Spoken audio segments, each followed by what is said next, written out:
Hello दर्शक बंधु, सूचना अनुसार द्वितीय टी20 मैच सेंट जॉर्ज पार्क रे खेला जाइथिला। दक्षिण आफ्रिका प्रथमे बैटिंग करिथिला। प्रथम ओवर रे टीम इंडिया 3 रन करि पारिथिला। आफ्रिका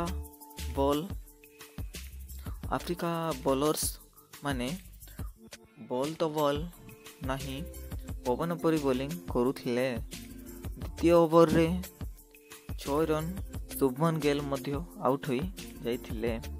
इंडिया टीम टेंशन रे थिला। लास्ट रे निजे सूर्यकुमार यादव निजे बैटिंग करुथिले। तिलक वर्मा तृतीय ओवर रे फास्ट बॉल और चतुर्थ बॉल रे 6 मारी आफ्रिका को जवाब देथिले।